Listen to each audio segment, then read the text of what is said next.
ये कहानी जेनिफर नाम की लड़की के ऊपर आधारित है जो लोगों को अपने प्यार के जाल में फंसा के उसके साथ घबाघब करके उसे जान से मार देती है। अब वो ऐसा क्यों करती है वो हम आज की इस एक्सप्लेनेशन में देखने वाले हैं। आज मैं जिस मूवी को एक्सप्लेन करने वाला हूँ इस मूवी का नाम है जेनिफर्स बॉडी और ये मूवी 2009 में रिलीज हुई थी। मूवी की स्टार्टिंग सिनेमा हम एक मेंटल हॉस्पिटल देखते हैं जहाँ हम नीडी नाम की पेशेंट को देखते हैं। तभी डॉक्टर नीडी को खाना देने के लिए आते हैं और नीडी उन्हें लात मार उन्हें धूल चटा देती है और वो उसके मुंह पे थूक भी देती है, जिसे देखने के बाद वहाँ के सारे पागल लोग तालियां बजाने लगते हैं और उसके बाद सिक्योरिटी आके नीडी को सेल में बंद कर देते हैं जहाँ से उसकी असली कहानी शुरू होती है और ये कहानी नीडी खुद अपनी जुबानी से सुनाती है। उसके बाद स्टोरी पास्ट में जाती है जहाँ डेविल्स कैटल नाम की जगह से ये सब कुछ शुरू हुआ था। इस जगह पे एक भूल भुलैया जैसा झरना भी था जिसका पानी कहाँ जाता था वो उस झरने को भी नहीं पता था। तभी वहाँ से सीन जेनिफर नाम की फुलझड़ी पे शिफ्ट होता है जो देखने में बिल्कुल आइटम की तरह थी और ये नीडी की बेस्ट फ्रेंड थी। जेनिफर एक बिंदास लड़की थी लेकिन दूसरी तरफ नीडी एक सिंपल सी लड़की थी।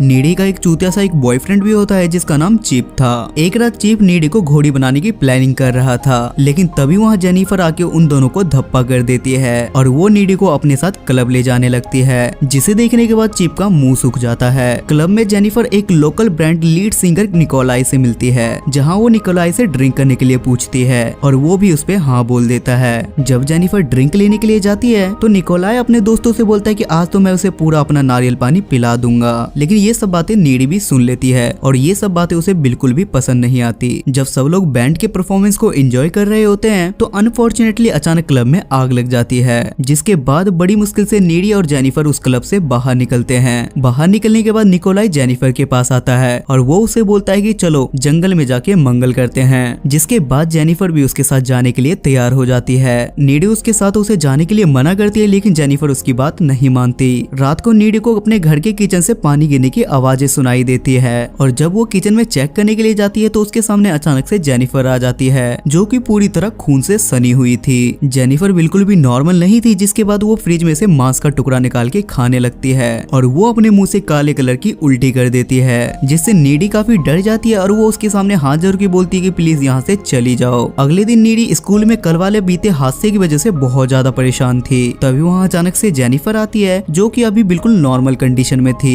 तभी वहाँ टीचर आते हैं और वो बहुत दुख के साथ क्लब में हुई कल रात के हादसे के बारे में स्टूडेंट से बात करने लगते हैं, जिसे सुनने के बाद जेनिफर हंसने लगती है और उसे देख के नीडी सोच में पड़ जाती है कि जेनिफर इंसान है या हैवान और डर के मारे नीडी अपने बॉयफ्रेंड चिप को ये सारी बातें बता देती है लेकिन उसका बॉयफ्रेंड उससे बोलता है कि कल वाले हादसे की वजह से तुम शॉक में हो और ये सब कुछ तुम्हारा बस भ्रम है। दूसरी तरफ जेनिफर एक स्टूडेंट से बोलती है कि मेरे साथ तू जंगल चल, मुझे तेरा एनाकोंडा अपने सुरंग में घुसवाना है। जंगल में जाने के बाद वो दोनों किस करने लगते हैं और तभी जेनिफर अपने असली रूप में आ जाती है और वो अपने बड़े बड़े दांतों से उस बंदे को मार के खा जाती है। मरने से पहले वो बहुत तेज चिल्लाता है जिसकी आवाज सुन के प्रोफेसर वहाँ पहुँच जाता है और लाश देखने के बाद उनकी फटके 4 हो जाती है और इसके बाद वो पुलिस को इन्फॉर्म करते हैं। दूसरी तरफ हम नीडी को जेनिफर से फोन पे बात करते हुए देखते हैं और फोन पे बात करते वक्त जेनिफर एक लाइटर से अपनी जुबान जला लेती है लेकिन उससे कुछ भी नहीं होता और उसकी जली हुई जुबान अपने आप ठीक हो जाती है। अगले दिन क्लास खत्म होने के बाद नीडी और जेनिफर के पास एक कॉलिन नाम का लड़का आता है जो जेनिफर से डेट पे चलने के लिए पूछता है, जिस पर जेनिफर उसे बोलती है कि डेट पे क्यों, सीधा बेड पे आइयो।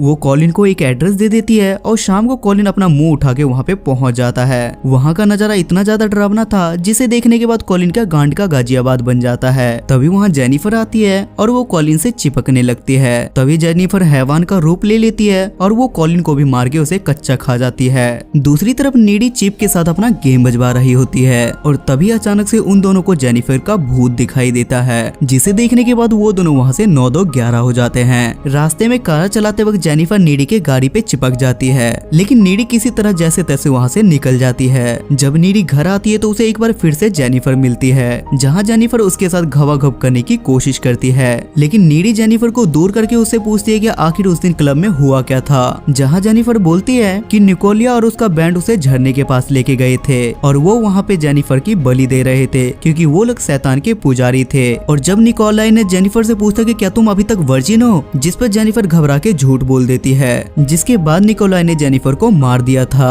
अपने बैंड की सक्सेस के लिए। यहाँ बैंड का रिचुअल पूरा हो गया था लेकिन जेनिफर के अंदर डेविल भी आ गया था जिसके वजह से वो ऐसी बन गई क्योंकि उसने झूठ बोला था कि वो वर्जिन है। नीडी को यकीन दिलाने के लिए जेनिफर जेनिफर अपना हाथ काट लेती है और देखते ही देखते वो हाथ तुरंत ठीक भी हो जाता है। ये सब कुछ सुनने और देखने के बाद नीडी डर के मारे जेनिफर को वहाँ से भगा देती है। अगले दिन नीडी को लाइब्रेरी में पता चलता है कि जेनिफर एक सक्लब्स है, एक ऐसा डीमन जो इंसानों का मांस खाता है। जिसके बाद नीडी को अपने बॉयफ्रेंड चीफ की फिक्र होने लगती है क्योंकि वो भी जेनिफर के कांटेक्ट में था। शाम को नीडी तैयार होकर एक फंक्शन में जाती है जहाँ वो चीफ का इंतजार कर रही थी और रास्ते में चीफ को जेनिफर मिलती है और जेनिफर चीफ से बोलती है कि नीडी एक बहुत बिगड़ी हुई लड़की है जिसने बहुत लोगों के साथ घवाघव किया है और वो तुम्हें चीट कर रही है। बातों ही बातों में जेनिफर चीफ को एक पूल के पास ले जाती है। दूसरी तरफ नीडी भी चीफ को ढूंढने के लिए निकल जाती है। जब वो पूल के पास चीफ के पास जाती है तो जेनिफर अचानक से इन दोनों पे हमला कर देती है जिस वजह से बेचारे चीफ की वहीं मौत हो जाती है और अपने काम को अंजाम देने के बाद जेनिफर वहाँ से भाग जाती है। चीफ के मौत का बदला लेने के लिए नीडी जेनिफर के घर जाती है क्योंकि बुक पढ़ने के दौरान नीडी को ये सब कुछ पता चल चुका था कि वो जेनिफर के दिल पे मार के उसे जान से मार सकती है।